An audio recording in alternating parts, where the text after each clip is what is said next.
au Sénégal et à travers le monde. Et je voudrais en profiter pour magnifier le rôle extrêmement important que votre organe joue dans le paysage médiatique au Sénégal. Merci, professeur. Je pense que quand on parle d'un agrégé de physiologie à la faculté de médecine et de pharmacie de l'Université Cheikh Anta Diop, vous avez une autre casquette, c'est la politique. On en parlera peut-être vers la seconde partie de cette émission. Mais parlons d'abord santé. Aujourd'hui, le débat mondial, c'est le Covid-19. Au Sénégal, on a connu une troisième vague, disons-le, assez meurtrière. Et le débat aujourd'hui, c'est autour de la possibilité ou probabilité même d'une quatrième vague, que Dieu nous en garde, mais apparemment, cela pourrait arriver. Oui, écoutez, je suis désolé peut-être de ne pas faire, disons, preuve d'un optimisme béat. Mais aujourd'hui, effectivement, nous ne sommes pas à l'abri d'une quatrième vague telle qu'on l'observe dans les pays occidentaux actuellement. J'ai cru savoir qu'aujourd'hui même, l'Autriche vient de décréter un confinement général, un confinement qui concernait dans un premier temps les sujets non vaccinés, mais qui aujourd'hui est étendu à tous les citoyens. En Russie, même en France, en Allemagne, nous assistons aujourd'hui à une explosion encore à nouveau des cas. Donc cela montre tout simplement que nous devons quand même peut-être revoir les choses et changer de paradigme. La Covid-19 est devenue une endémie et nous devons gérer cette maladie en tant que telle. C'est-à-dire, je disais la dernière fois à quelqu'un que cette pandémie finira lorsqu'on comprendra que ça ne finira pas. Donc effectivement, aujourd'hui au Sénégal, nous sommes dans une phase assez dégressive, heureusement. On a moins de cas, mais tant qu'il y a de la Covid quelque part dans le monde, aucun pays n'est épargné. Et effectivement, nous devons nous préparer en conséquence et prendre les mesures pour éviter une quatrième vague qui soit aussi meurtrière, voire plus meurtrière que la troisième vague que nous avons connue. Mais est-ce qu'aujourd'hui, est-ce que c'est possible peut-être d'alerter ou de sensibiliser, surtout qu'on a vu les derniers chiffres du Covid au Sénégal, pratiquement 0 cas de décès déjà, très peu de cas de contamination, quelquefois sur 1000 tests on se retrouve avec un cas ou 2 cas. Est-ce que cela peut pousser les populations à vraiment sortir de ce déni de la maladie, puisque beaucoup de gens n'y croient pas trop?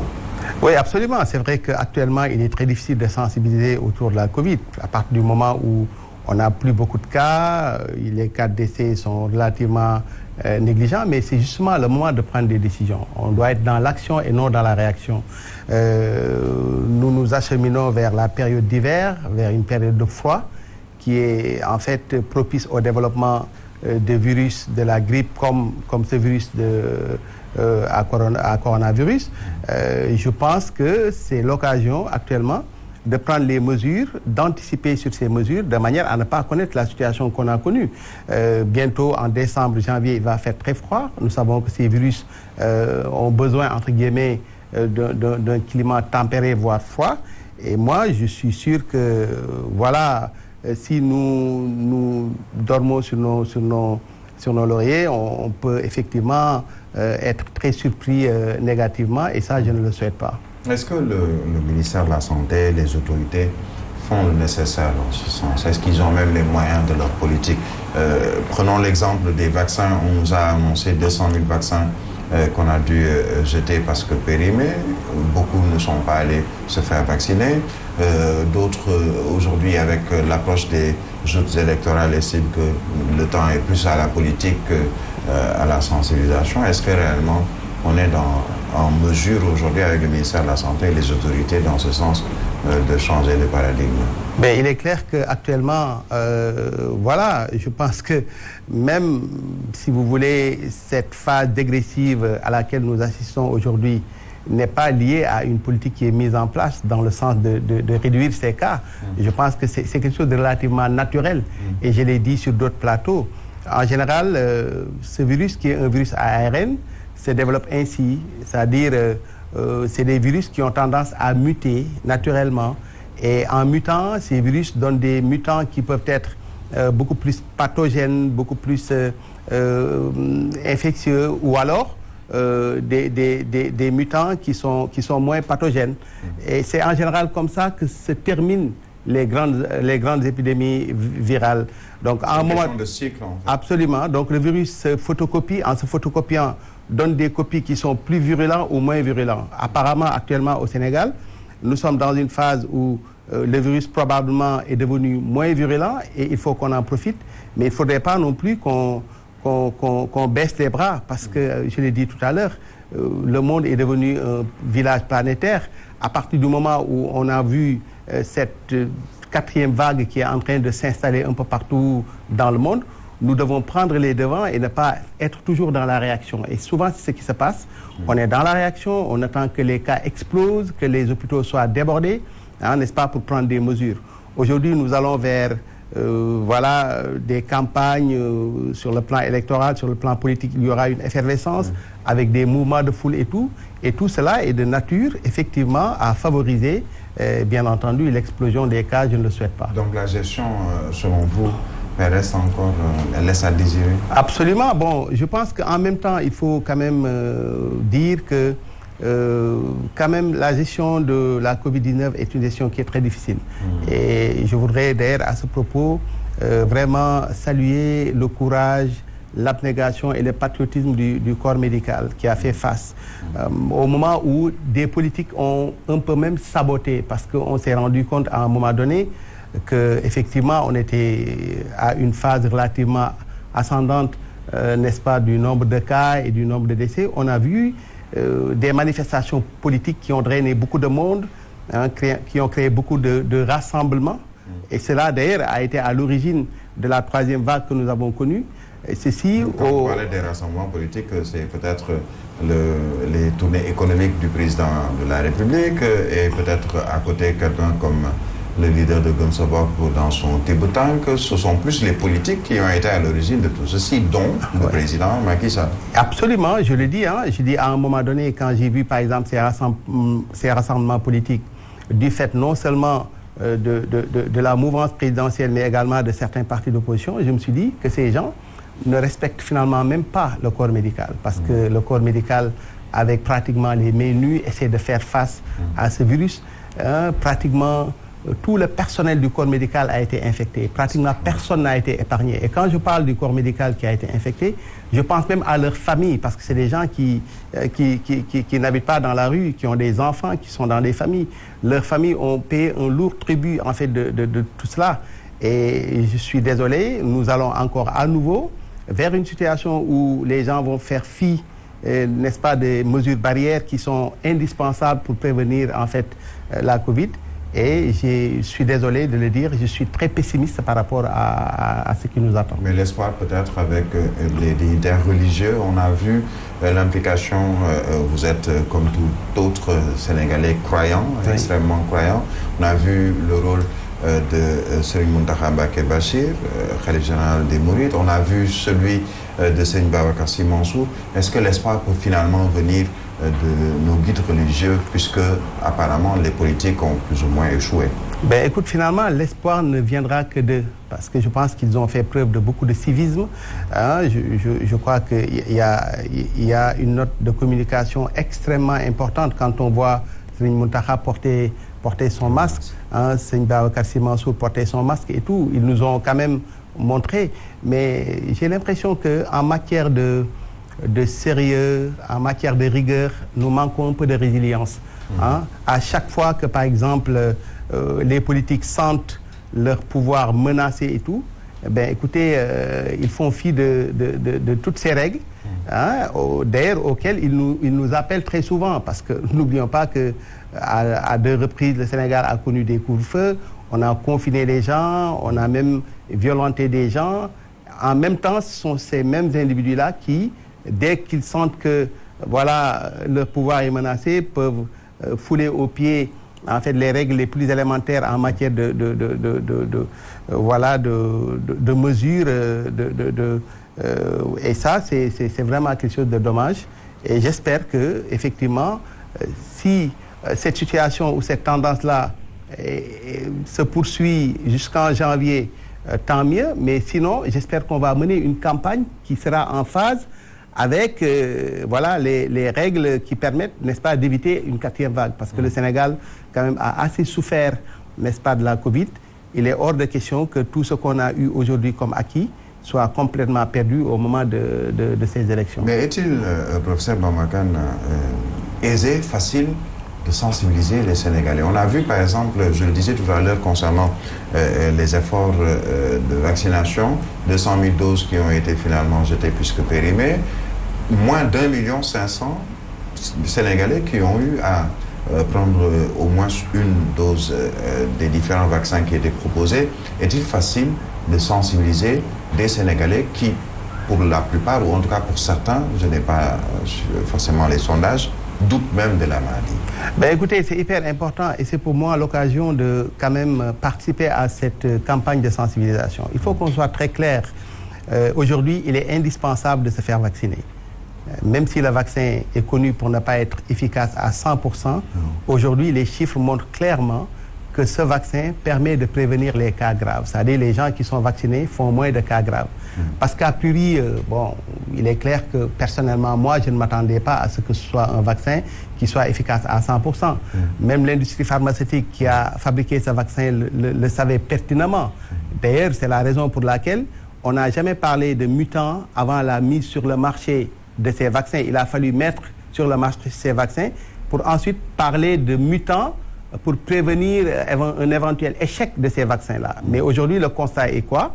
Le constat est que même si ces vaccins ne permettent pas, n'est-ce pas, de faire une réinfection au coronavirus, il est aujourd'hui clairement prouvé que quand on est vacciné, on a plus de chances de ne pas faire de formes graves. Si nous prenons l'exemple d'un pays comme la Martinique, par exemple, on s'est rendu compte qu'à un moment donné, dans les services de réanimation, 100% des individus qui étaient en réanimation n'étaient pas vaccinés. Donc, il faut quand même sensibiliser autour de cela. La sensibilisation, je trouve que ça n'a pas été bien fait, mais aujourd'hui, il faut le dire.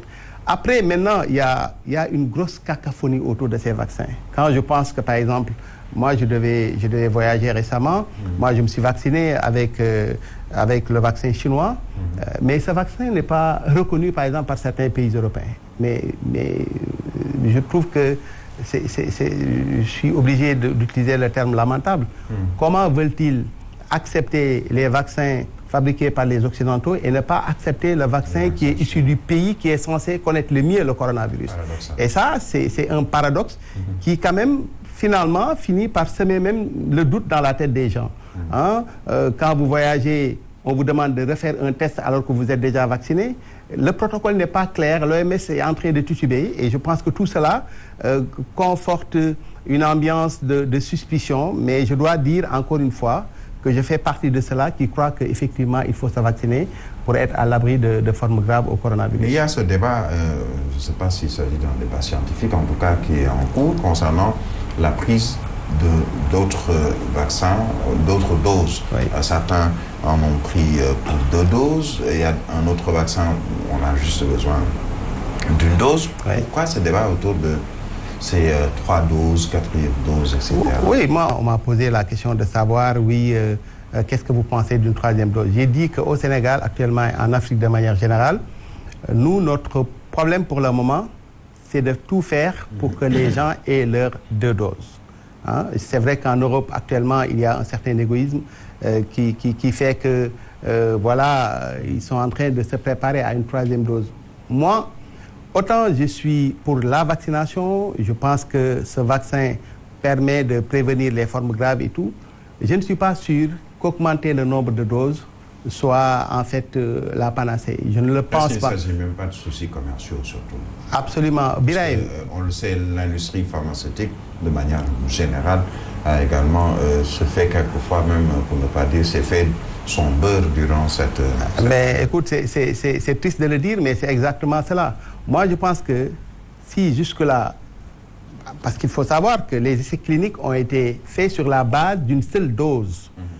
Alors, ensuite, on s'est dit la seule dose ne suffit pas, etc. L'immunité ne dure pas longtemps. On a proposé une 2e dose qui s'avère ne pas être efficace à 100%. Finalement, on propose une 3e, une 4e dose. Moi, je ne suis pas sûr qu'on va passer le reste de notre vie à nous vacciner, quoi. Il faut qu'on soit sérieux. Je pense qu'effectivement, autant les gens peuvent prendre leur 2 doses, Mais si 2 doses ne permettent pas d'avoir une immunité définitive, je doute que 3 doses permettront effectivement d'avoir cette immunité-là. Dans tous les cas, Birahim, ce qui se passe, c'est que, vous savez, quand une maladie infectieuse est aussi récidivante que la Covid, c'est-à-dire que si vous avez une maladie infectieuse qui est capable de vous atteindre, vous guérissez, vous refaites la maladie, vous guérissez, vous refaites la maladie. En général, ce genre de maladie-là ne peut pas connaître un vaccin efficace à 100%. À 100%. Et ça, il faut qu'on soit très clair. Après, maintenant, bon, on peut réduire l'impact ou les complications liées à cette maladie.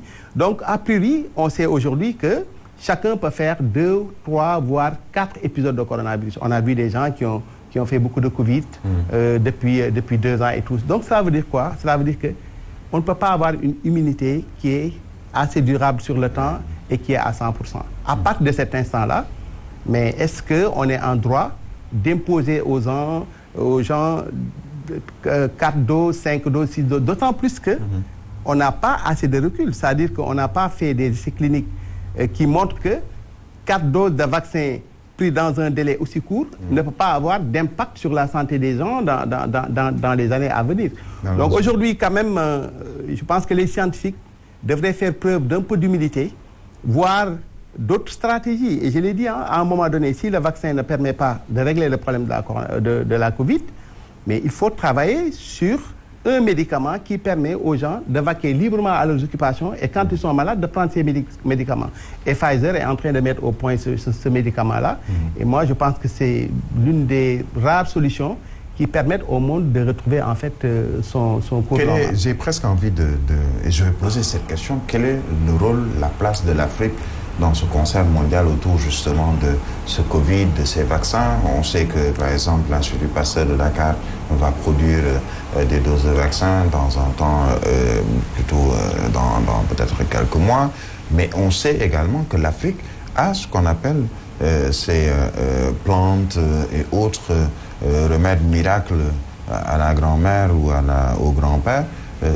Quel est le rôle ou la place de l'Afrique justement face à ces mastodontes de la pharmacopée, de la pharmacie de manière générale? Oui, moi je pense que en fait l'épisode de la Covid devrait quand même nous permettre de réfléchir autour de notre souveraineté médicale.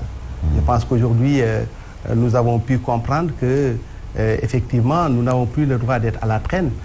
Nous avons une mine d'or. La pharmacopée africaine est une pharmacopée qui est extrêmement riche. Là, vous voyez ici sur mon bureau, par exemple, moi j'ai eu à encadrer pas moins d'une centaine de thèses qui ont été faites sur des propriétés supposées avérées ou non, thérapeutiques d'extraits de plantes sénégalaises et africaines. C'est un peu votre travail en tant qu'agrégé en physiologie, c'est un peu ça. Absolument. Donc nous avons démontré des propriétés extrêmement intéressantes de plantes qui permettent de prévenir les crises drépanocytaires, des plantes qui ont des propriétés antihypertensives, des plantes qui ont énormément de propriétés. Et aujourd'hui, malheureusement, faute de moyens, parce que la recherche aujourd'hui au Sénégal, c'est le parent pauvre, on n'a pas beaucoup de moyens.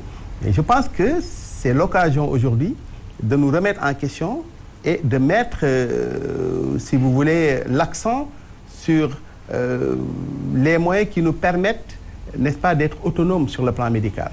Mais est-ce que vous avez plaidé votre cause en tant qu'agrégé en physiologie et vous, comme d'autres scientifiques sénégalais, africains, est-ce que vous avez plaidé votre cause auprès des gouvernants, par exemple le cas du Sénégal? Nous n'avons fait que ça, nous n'avons fait que ça. Et à un moment donné, on est obligé de nouer des partenariats avec des Occidentaux. Moi, par exemple, j'ai été pendant 5 ans à l'Université Louis Pasteur de Strasbourg, où j'ai fait ma thèse de 3e cycle, où nous avons essayé de montrer, par exemple, que, je donne juste un exemple comme ça, que le raisin contient des principes actifs qui permettent de prévenir ou de guérir l'hypertension artérielle, etc. Parce qu'on n'a pas eu, n'est-ce pas, le plateau technique qui nous permette de réaliser ce genre de travaux ici au Sénégal. Et malheureusement, ces résultats risquent de servir, n'est-ce pas, la France et les pays occidentaux plutôt qu'au Sénégal. Et je peux vous citer d'autres exemples. Par exemple, vous avez Hibiscus, le bissap, aujourd'hui, qui est un puissant antihypertenseur. Vous avez le quinqueliba, etc. Et tout ça, on a eu à travailler là-dessus avec des résultats qui sont tellement intéressants, mais malheureusement, nous risquons de ne pas aller jusqu'au bout, au moment où d'autres pays, quand même, avec un peu de volonté politique, sont arrivés à quand même mettre en place certaines choses. C'est la volonté politique, finalement, qui ne suit pas. Si vous allez au Burkina Faso, vous allez vous rendre compte que dans les officines de pharmacie, il y a de plus en plus des plantes issues de la pharmacopée burkinabé qui permettent de traiter, par exemple, la drépanocytose, les crises drépanocytaires. Mais nous, au Sénégal, on est l'école mère, hein, c'est-à-dire tous ces pays ont commencé d'abord par venir se former au Sénégal. Mais ces pays, aujourd'hui, sont en train d'être complètement en avance par rapport à nous. Et c'est dommage, nous avons besoin de volonté publique, de volonté politique.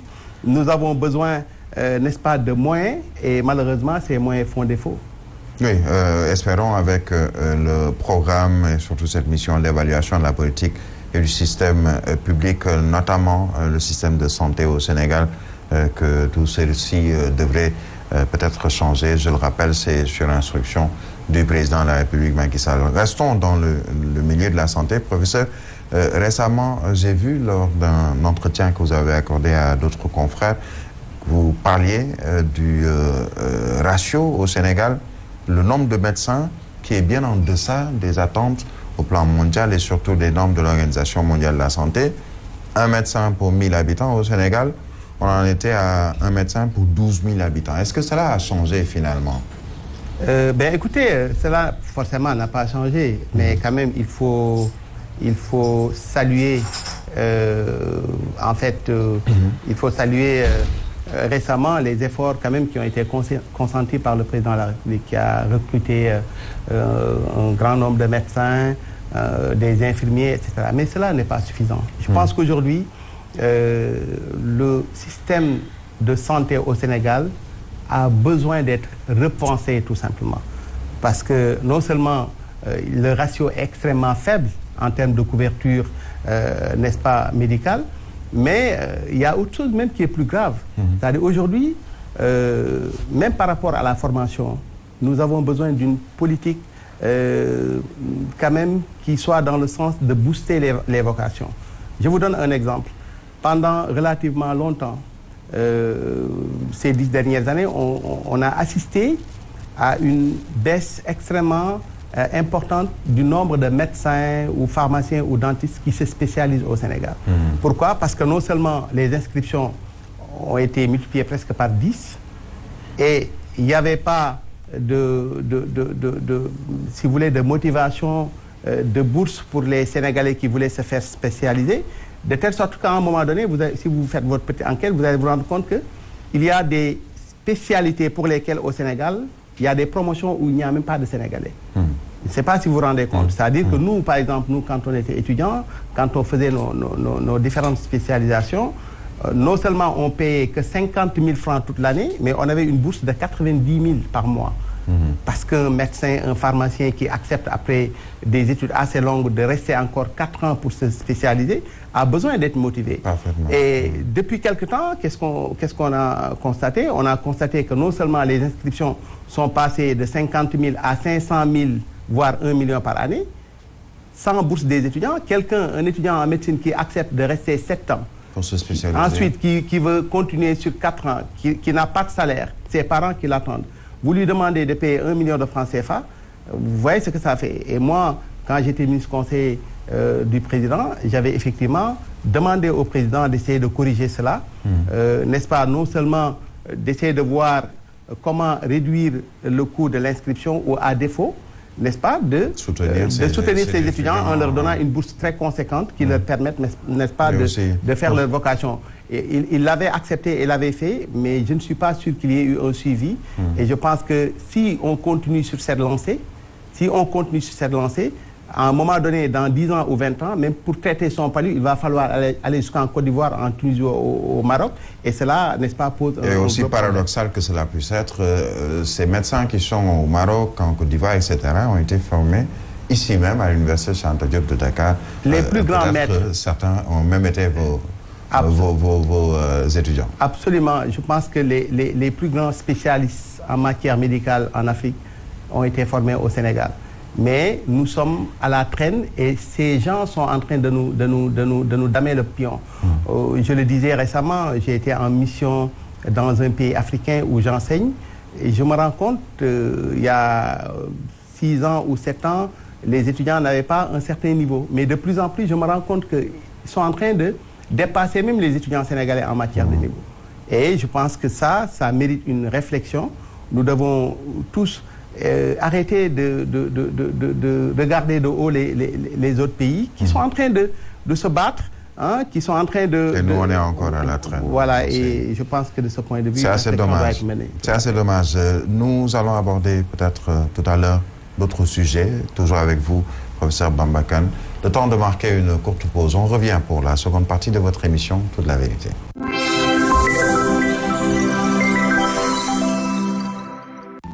Kalinex gaamu produit bu baax la bu ñu taamu ñun yaay yi ngir toppatoo suñu bébé am na couche ultra absorbante lingette poudre talc am na crème huile eau de toilette ba ci gel shampoing Kalinex mbégte doom ak yaay kese la. Disponible chez Casino.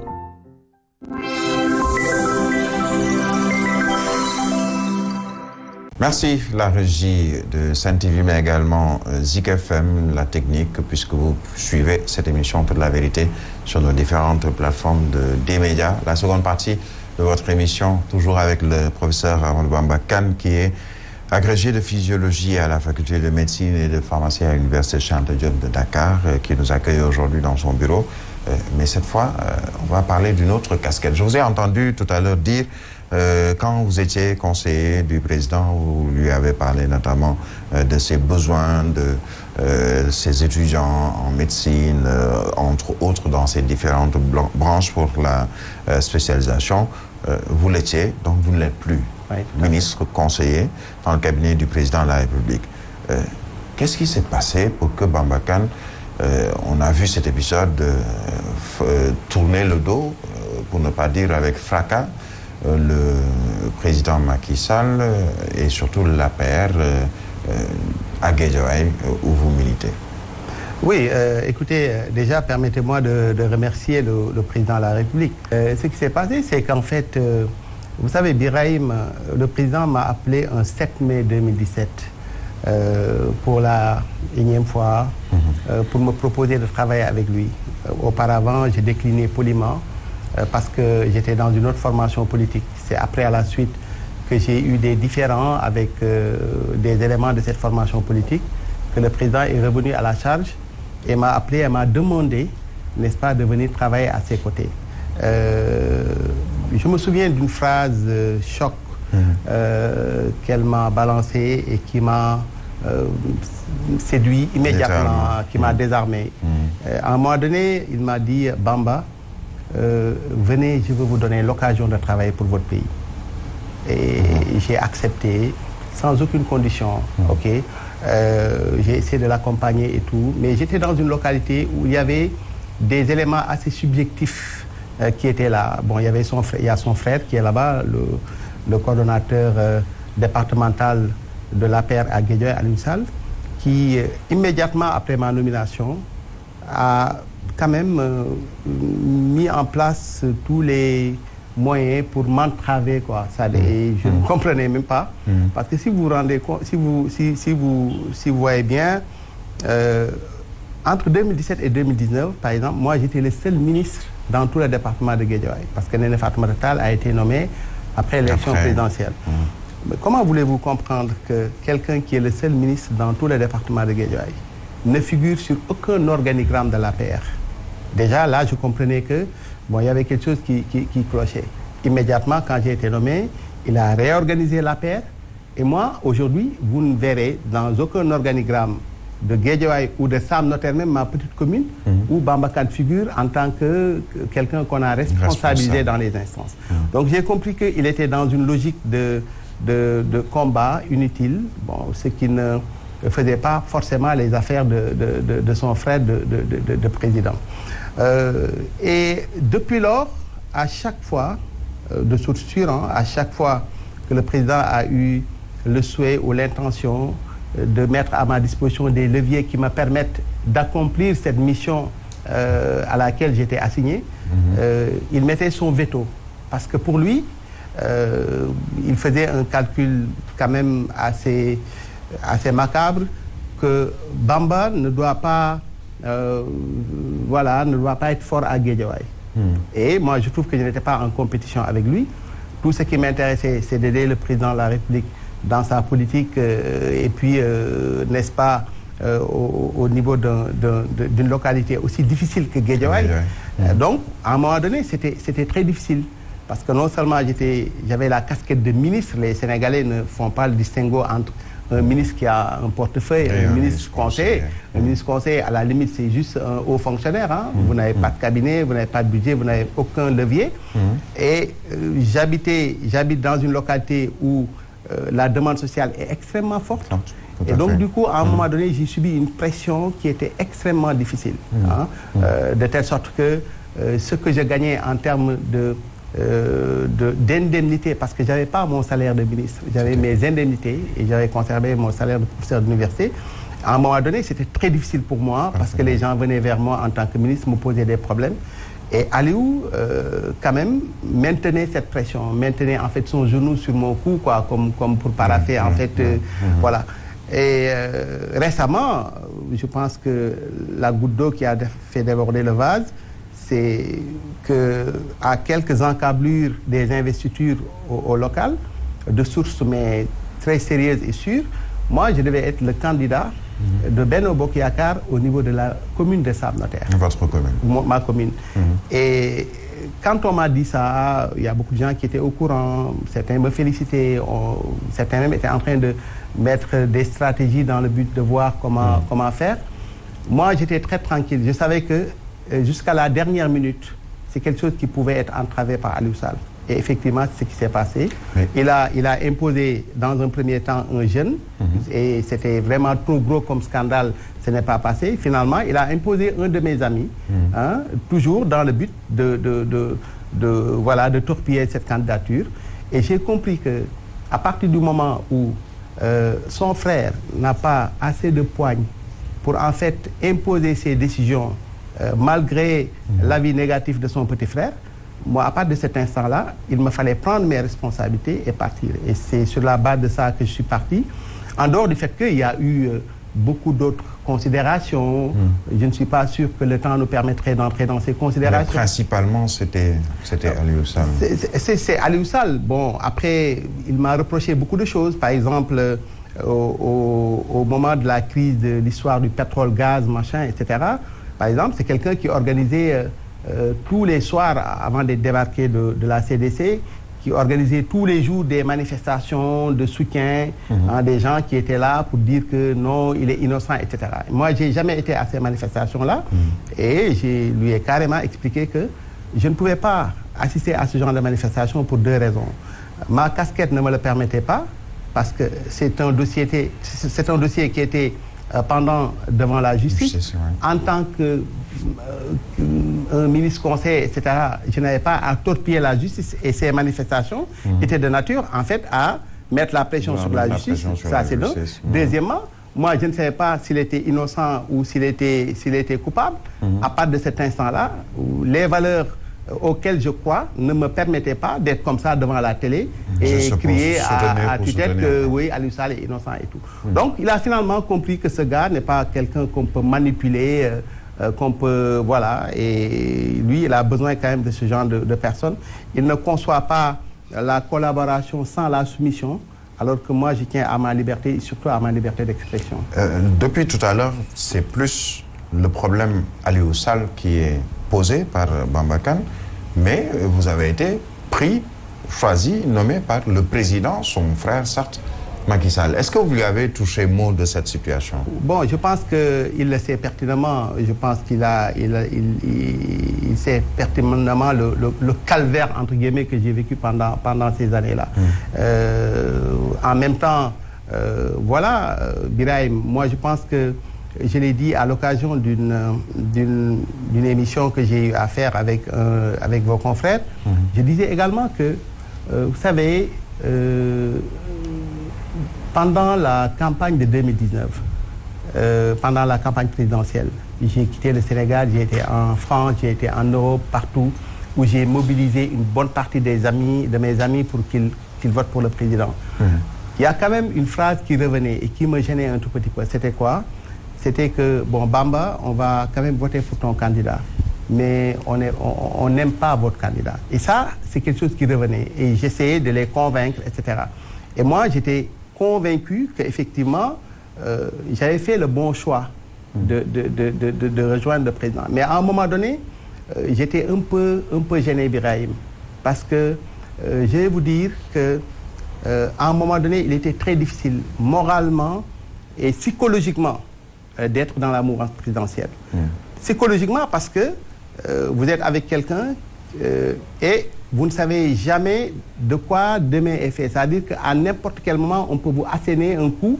Je pense que l'exemple des pontes du parti est là, hein, Aly Ngouille Ndiaye, Mimi Touré, Boun Abdallah et tout. Donc, quel que soit votre degré d'engagement, vous n'êtes pas à l'abri d'un coup qui peut vous faire affaisser à n'importe quel moment. Donc, psychologiquement, c'est très difficile. Moralement, c'est très difficile parce que souvent, vous êtes devant des situations que vous êtes obligé de défendre et vous n'avez pas assez d'arguments pour défendre cela. Je vous donne juste un exemple. Un jour, j'ai été invité dans une émission Giancarlo où on m'a posé la question sur le 3e mandat. Bon, en tant que collaborateur du président, qui demandait à ce que personne n'en parle, sauf ceux qui disent qu'il a droit à un 3e mandat. J'étais là, je balbutiais, je n'étais pas à l'aise et tout. Et quand je suis rentré chez moi le soir, ma fille aînée qui n'a que 17 ans m'a attendu jusqu'à 2 h du matin pour me dire, papa, je ne t'ai jamais vu aussi peureux qu'aujourd'hui. On vous a posé une question, vous n'avez pas eu le courage de donner votre réponse. Et à partir de ce moment-là, ça a commencé à titiller dans ma tête. Je me suis dit, mais est-ce que je ne suis pas en train de perdre les valeurs qui font l'estime que les gens ont de moi? Et tout ce cocktail fait qu'aujourd'hui, voilà, je pense que j'ai pris la bonne décision. Mais en tout état de cause... Sans regret, finalement. Non, sans regret. Je pense que je ne regrette rien. Je pense que le président Macky Sall était animé de bonne volonté jusque-là, mais il est en train de connaître une dérive du fait de son entourage. Je crois qu'il n'a pas le droit de faire moins que le président Diouf ou le président Wade. Bon, le président Wade est sorti par la petite porte finalement, malgré ses grandes réalisations. Moi, je souhaite au président Macky Sall, eu égard à ses réalisations au Sénégal, de sortir par la grande porte. Finalement, vous ne lui en voulez pas à Macky Sall, pas du tout, président de la République, président de la coalition, mais plus à son entourage aujourd'hui, dont son frère Aliou Sall. Son frère, de toute façon, ne travaille pas pour lui. Et je pense que les élections à Guédiawaye vont le démontrer. Non, il ne le sert pas? Non, pas du tout. Je pense que tous les cadres de l'APR à Guédiawaye savent que Aliou Sall est en train de faire écrouler en fait l'APR à Guédiawaye. Il ne travaille pas pour le président. À un moment donné même, je me pose la question de savoir s'il n'est pas dans une logique de sabotage, en fait. Et ça, c'est dommage. Je n'en veux pas au président, hein, qui est un ami... Pourquoi? Parce qu'il écarte ceux qui pouvaient apporter quelque chose absolument. Je pense que président. les cadres à Guédiawaye le savent. Aliou Sall n'aime pas les gens de valeur. Même il est entouré en général de souvent de bénévoles, des gens, mais les fortes têtes, les gens qui... Parce que moi, je lui reconnaissais l'autorité d'être le coordonnateur départemental. Mais en tant que... Voilà, et d'ailleurs, cela se fait sentir dans les différents conseils qu'il a eu à me donner. À un moment donné, j'ai été chez lui plusieurs fois pour lui dire, mais c'est quoi le problème? Pour qu'on essaie d'aplanir en fait les problèmes, parce que je ne comprenais pas. Voilà. Mais toujours, c'était des conseils du genre, oui, Bamba, bon, moi, si j'ai un conseil à vous donner, c'est que, voilà, il faut que tu essaies d'être un peu plus humble, ne pas montrer que tu es professeur, machin. Après, j'ai compris qu'il y a quand même une certaine... C'est un choc d'ego, finalement. Non, il y a un complexe qui ne disait pas son nom. Et moi, tous ceux qui me connaissent à Guédiawaye savent que, quand même, je ne manque pas d'humilité. Et je lui disais que moi, je ne suis même pas au courant que j'ai été à l'école. J'ai conservé les mêmes amis que j'ai eus depuis que je suis jeune. Hein. La plupart de mes amis n'ont même pas le bac. Mais en même temps, je suis professeur d'université et je ne vais pas m'excuser pour ça. Hein, je pense que, et ça, c'est à l'image un peu de ce qui se passe à l'échelle nationale dans ce pays. J'ai l'impression qu'il y a un délit de compétence. Hein. De plus en plus, on écarte les gens qui sont compétents. Je donnais l'exemple la dernière fois, quand on est dans un pays où on remplace le professeur Eva Marie Coll Seck par Abdoulaye Diouf Sarr, on remplace le professeur Ismaïla Madior Fall par Malick Sall, on remplace le professeur Mary Teuw Niane par Cheikh Oumar Anne. Vous voyez ce que ça fait? C'est-à-dire que j'ai l'impression que de plus en plus, il faut montrer patte blanche, ne pas montrer des velléités de compétences. Voilà, ce n'est plus... Voilà, et moi, j'estime qu'on ne peut pas construire un pays avec quand même, en écartant en fait cette masse critique qui me semble assez importante. Mais il n'empêche que malgré cette parenthèse, peut-être qu'on le dira, qui n'a pas été bonne pour vous, vous êtes resté dans la politique, puisque vous êtes aussi rectifié, si ce n'est pas le cas, candidat à la commune de Sam Notaire et dans la ville de Guédiawaye. Ça, c'est pour les élections territoriales. Tout à fait. Sous la bannière de l'Union citoyenne Buntubi. Tout à fait, absolument. Absolument. Et je tenais à remercier le président Ibrahim Mbow de l'Union citoyenne Buntubi. Je remercie également l'honorable député Montey, Théodore Montey, qui m'ont permis, n'est-ce pas, de participer à ces élections. Je vais sous la bannière de UC Buntubi. Ça a été très compliqué parce qu'on a eu presque 2 jours ou 3 pour constituer notre liste, etc. Mais on a été assisté par des gens extrêmement compétents. Je pense que le député Montey m'a particulièrement séduit. C'est quelqu'un que je ne connaissais pas trop bien avant. Mais voilà, un grand patriote qui nous a beaucoup aidé de manière à ce que finalement on a été à l'abri des foreclosions qu'on a observées ça et là. Parce que finalement, l'Union citoyenne Buntubi est devenue le réceptacle des frustrés pas seulement de l'APR ou Benno, mais également de l'opposition, puisque c'est également sous cette bannière qu'ira Soham Wardini aux élections territoriales à Dakar. Moi, je ne le dirais pas comme ça. Je dirais que c'est le réceptacle des gens courageux. Parce que j'estime que il y a eu beaucoup de listes parallèles au sein de l'APR, on a vu. Mais moi je trouve, c'est quand même ma façon de voir. Je l'ai dit en Wolof dans d'autres circonstances. Je dis que si vous êtes dans une maison où le chef de la maison dit que je ne veux pas de ceci ou de cela, si vous n'êtes pas d'accord avec lui, vous devez avoir le courage et l'honnêteté de sortir de cette maison et d'aller essayer de créer en fait une autre voie. Moi, j'aurais pu rester dans l'APR, créer ma liste parallèle, etc. Mais j'ai estimé qu'à un moment donné, à partir du moment où je ne suis pas d'accord avec les décisions du chef, il fallait quand même partir et montrer aux gens que effectivement vous avez la possibilité d'être représenté et d'être représentatif. Et si nous avons pu le faire grâce à un parti comme UC Buntubi, je pense que ce n'est pas par frustration, non, mais je pense que c'est par courage. Et je voudrais féliciter et prier pour tous les candidats de l'UC Buntubi qui sont un peu partout au Sénégal. L'Union citoyenne Buntubi, pour lequel plutôt, ou laquelle cette coalition vous allez militer pour les élections territoriales, est quand même partie prenante de Benno Bokk Yakaar. Oui. On a vu certes un député comme Théodore Chérif Montey qui n'a pas des œillères, notamment à l'Assemblée nationale, qui est très libre dans sa façon de parler. Mais est-ce que finalement, si vous remportez ces élections à Guédiawaye, ce ne sera pas au bénéfice de la coalition Benno Bokk Yakaar? Je ne le crois pas, parce qu'il y a différentes coalitions, Benno Bokk Yakaar, Yewwi Askan Wi, etc., etc. Et il y a UC Buntubi. Donc UC Buntubi ne s'est pas fondu dans la masse de Benno Bokk Yakaar. Donc si des victoires seront constatées pour UC Buntubi, ce sera des victoires de UC Buntubi. Parce que il y a Benno Bokk. Si nous prenons l'exemple de l'opposition ou du... Non, mais vous êtes de l'opposition aujourd'hui. Oui, mais de fait, pendant ces locales-là, de fait, UC Buntubi est de l'opposition de fait.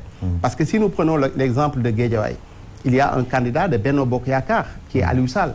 Et il y a un candidat de UC Buntubi qui est Bamba Kane. Donc, à part de cet instant-là, on ne peut pas dire que UC Buntubi est dans Benno Bokk Yakaar.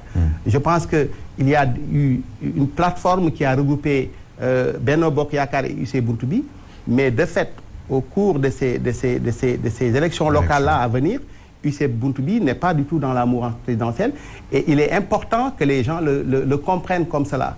Parce qu'aujourd'hui, je pense que notre chance, c'est de montrer carrément notre distance ou notre distanciation avec Benno Bokk Yakaar, qui est quand même relativement rejeté par une bonne partie de la population à Guédiawaye. Et nous sommes presque sûrs à 80% que, Inch'Allah, nous allons remporter la victoire au soir du 23 janvier. Ce sera assez difficile. C'est un clin d'œil aussi à notre très cher ami Ahmed Aïdara, qui est aussi candidat. Tout à fait. Au même titre que vous, oui. À Guédiawaye. Pourquoi n'avoir pas choisi de rejoindre Yewwi Askan Wi, par exemple, durant cette période assez difficile entre vous et l'APR? Oui, c'est vrai que je voudrais quand même en profiter pour saluer mon ami et frère Ahmed Aïdara, avec qui je partage même des liens de parenté, qui s'est battu. Mais vous savez, tout ça, un peu, c'est fait dans le tard. Vous avez été approché quand même, d'après quelques informations qu'on a eues, je ne sais pas si vous confirmez, par Yewwi Askan Wi pour... Oui, mais j'ai été approché par Yewwi Askan Wi. Mais le problème qui se pose, c'est que, en fait, moi, j'estime en toute modestie qu'il nous fallait quand même un profil qui soit de nature à rassembler tout le monde autour de ce profil-là. Parce qu'entre l'impopularité d'Aliou Sall, qui est connu de partout, je pense que c'est l'un des hommes les plus impopulaires de Guédiawaye et du Sénégal. Devant cette impopularité-là, il fallait, à mon avis, avoir quelqu'un qui ait un profil de manière à rassurer, en fait, les populations de Guédiawaye. Et comme nous sommes venus dans le tard, voilà, on ne pouvait pas avoir la prétention d'arriver et de chambouler les choses. Yewwi Askan Wi ne l'aurait pas accepté. D'ailleurs, Yewwi Askan Wi s'est beaucoup éclaté à Guédiawaye, avec des franges, n'est-ce pas, notamment de Pastef qui sont partis avec leur liste, etc. Donc, Ahmed peut revendiquer la légitimité d'être un fils de Guédiawaye. Parce que nous, finalement, ce qui a motivé, en fait, notre engagement, c'est que pendant 7 ans, Guédiawaye a été en quelque sorte la risée du Sénégal. C'est-à-dire... on vous reproche d'avoir choisi un non-fils de Guédiawaye pour diriger Guédiawaye. Mais Birahim, c'est scandaleux. Ce débat revient tout le temps. Mais moi, par respect aujourd'hui, je n'imagine pas une seule seconde aller à Fatick me présenter devant les Fatickois et leur demander d'être leur maire. C'est inadmissible dans ma tête. J'ai beaucoup réfléchi à l'histoire d'Aliou Sall. Je me suis dit, mais on ne l'a pas envoyé à Rufisque, à Ouakam ou dans d'autres localités.